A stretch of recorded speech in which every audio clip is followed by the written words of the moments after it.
Marami ang nanggambala sa mismong naging sakit ni Kris Aquino.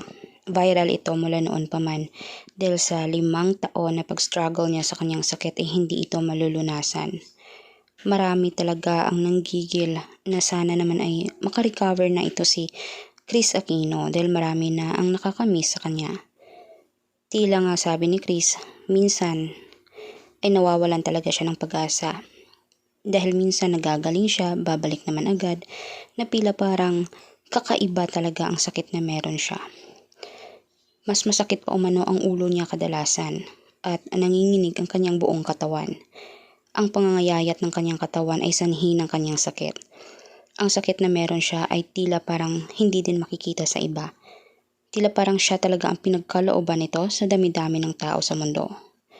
Sabi nga ng anak niyang si Bimbi, mahal na mahal niyang ina niya. Kaya habang buhay pa ay mananatili siya sa gilid ng kanyang ina at susuportahan ang lahat ng maaaring makapagbigay ng saya sa kanya. Dahil hindi niya alam kung hanggang kailan na lamang ito mananalagi sa sanlibutan. Dahil hindi naman perpekto ang tao, maaari naman umano ang katawan ng ina niya ay mabag down.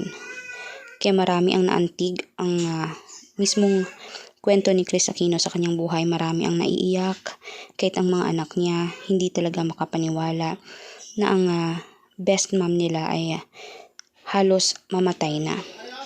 Ilang beses na talagang nakikipagsapalaran sa kanyang sakit na siya ay gumaling. Ika ng marami, baka hindi sakit yan. Baka naman umano ay ipinakulam siya o binigyan siya ng tila parang isang sumpa. Kaya for more public videos guys, mag-subscribe, i-click ang notification bell para lagi kayong updated sa ating mga future balita. Maraming salamat mga kanetesen.